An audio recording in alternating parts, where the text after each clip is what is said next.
না না গো, এতেও ঠিক বলা হলো না। শ্রী চৈতন্য দেব হলেন সাক্ষাৎ গোবিন্দ, ব্রহ্মা যার অঙ্গজ্যোতি, অন্তর্যামে পরমাত্মা যার অংশ বিভূতি মাত্র। এবার তিনি এসেছেন গোলকের প্রেম সম্বন্ধ অকাতরে বিলিয়ে দিতে।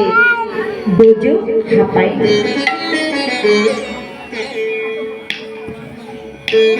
ব্রজ তাহা পায় না। তাই এমন সচিন নন্দন প্রেম বলি না, অতি অদ্ভুত শ্রুত হইতে কার কানে। শ্রীকৃষ্ণ নামের সাগুন মহিমা কেবা জানাইতো, আর কেবা জানাইতো রাধার মহিমা। রস যশ ব্রজে যে বিলাস, রাস মহারাস প্রেম পরকীয়া তত্ত্ব, গম্ভীর মহিমা ব্যভিচার সীমা কার বা অবগতি ছিল এত। ধন্য বলি ধন্য নিতাই চৈতন্য পরম করুণাকারী, বিধি অগোচর সে প্রেম অধিকার। বলি ঢেলে দিল রে, ঢেলে দিল রে জগৎ মাঝে, ঢেলে দিল রে জগৎ রে ধর জি নাও বলিয়ে জগৎ মাঝে, ঢেলে দিল রে।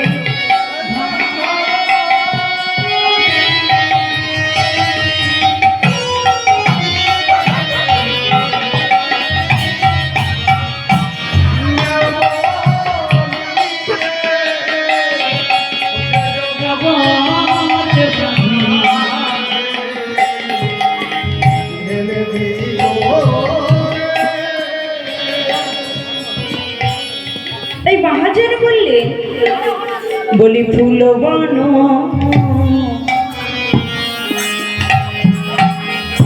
দেখে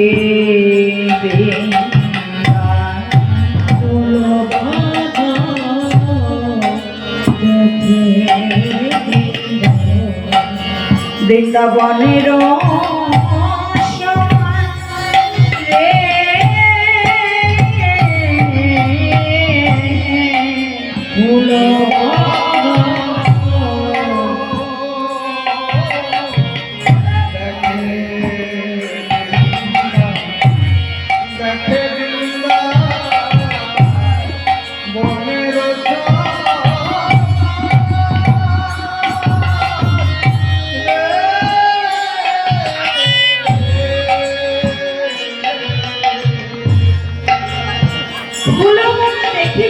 বনের সমান ফুল সমান। এই যে ও মায়ের এত কথা বলো না, ফুল বন দেখি বৃন্দাবনের সমান। দেখো এই জগতে আমরা প্রত্যেকটি জীব ফুল হয়ে এসেছি। বলি কেন?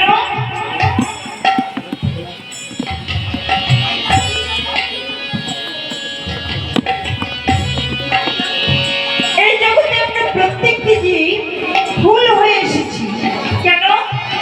আমার গৌর গোবিন্দের সেবায় লাগবে। প্রমাণ, যিনি বিষ্ণুপ্রিয়া, যিনি বিষ্ণুপ্রিয়া, যেদিন গৌরাঙ্গ মহাপ্রভু আমার সন্ন্যাসে যাবে, তার একদিন আগে প্রভু আমার বিষ্ণুপ্রিয়াকে ডেকে বললেন প্রিয়া, আমি একটি কথা বলবো, কথাটি পালন করবে তো? বিষ্ণুপ্রিয়া বললেন, প্রভু তোমার কৃপা হলে এই দাসীর কোনো অসুবিধা হবে না, তুমি বলো আমি কি করব। সেই দিন মহাপ্রভু বলেছিলেন, প্রিয়া কাল আমি 100 বৈষ্ণব সেবা দিব, আর তোমাকে একা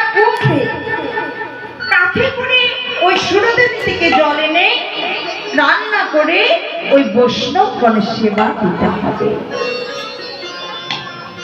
পরের দিন প্রাতঃকালে অর্থাৎ সকালবেলা স্বামীর বাক্য অনুসারে বিষ্ণুপ্রিয়া কি করলে ওই সুরধারের থেকে জল এনে রান্না করতে আরম্ভ করলেন। এইদিকে ধীরে ধীরে বৈষ্ণবগণ আসছে।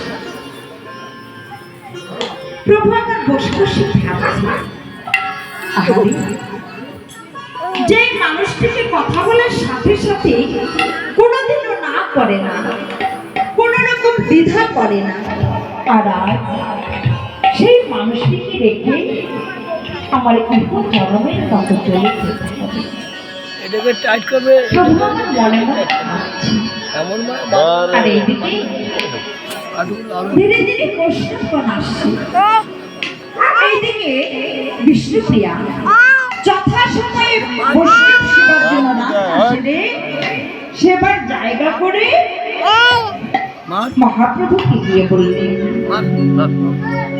প্রভু বৈষ্ণবগণের সেবার জায়গা হয়ে গেছে, এবার তুমি তোমার বৈষ্ণবগণ নিয়ে বসো, সেবায় বসো।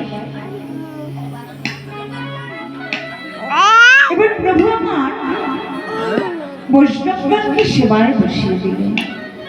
দিয়ে বিষ্ণুপ্রিয়া আর বলে বস্ত্র নিয়ে বৈষ্ণব সেবায় দুইজন কৃতাঞ্জলি করছে। কৃতাঞ্জলি করে এবার বিষ্ণুপ্রিয়া বললেন, প্রভু তুমি সারাদিন বৈষ্ণব সম্ভাষণ উপবাস ছিলে, তুমি সারাদিনে কিছু আহার করনি, তাই তোমার শরীরটা খুব ক্লান্ত হয়ে গেছে, তাই না? তুমি ঘরে চলো, আমি তোমার জন্য পারস করেছি। এই কথাটি শ্রবণ করে প্রভু আমার মনে মনে ভাবছে, যে মানুষটি সারাটা দিন উপবাসে থেকে অক্লান্ত পরিশ্রম করে এই বৈষ্ণবগণের সেবার আয়োজন করল, সেই মানুষটি নিজের কথা একবার ভাবল না। সে ভাবছে আমার কথা, আমি নাকি ক্লান্ত হয়ে গেছি, সারাদিন উপবাস ছিলাম, আর এই মানুষটিকে দেখে আজ রাতে আমার ইহ জন্মের মতো চলে যেতে হবে। এই কথা ভাবতে ভাবতে প্রভু আমার সেবায় বসেছে, আর প্রভু আমার মনে মনে কাঁদছে। বিষ্ণুপ্রিয়া কি করলে প্রভুকে সেবা দিয়ে প্রণাম করে যখন বিষ্ণুপ্রিয়া উঠে দেখলে প্রভু দুটি নয়নকারী ঝরঝর করে ঝরছে। প্রণাম করে উঠে দেখলেন প্রভু আমার কাঁদছে। প্রভু দুটি নয়নের জল দেখে বিষ্ণুপ্রিয়া বলল, প্রভু তুমি কাঁদছো, তোমার নয়নে জল, তাহলে কি আমি তোমার সেবায় কোনো ভুল করেছি? আমি তোমার সেবায় কোনো ত্রুটি করেছি? আমার কোনো ভুল হয়েছে? প্রভু আমার বললেন,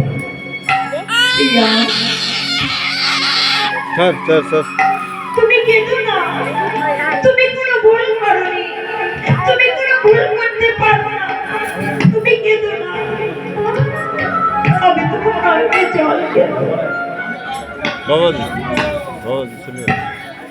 আমি তোমার নয়নে জল দেব, তুমি কাঁদছো। মহাপ্রভু বললেন, প্রিয়া তুমি কেঁদো না প্রিয়া, আমি একটি কথা ভাবছি, তাই আমি কাঁদছি। এই কথা বলে প্রভু আমার অল্প কিছু সেবা করে বিষ্ণুপ্রিয়াকে বললেন, প্রিয়া এইবার তুমি প্রসাদ পাও।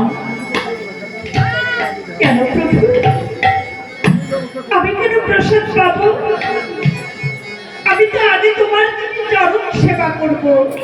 তুমি ঘরে চলো, আমি তোমার যদি চরণ সেবা করব, তারপর আমি প্রসাদ পাবো।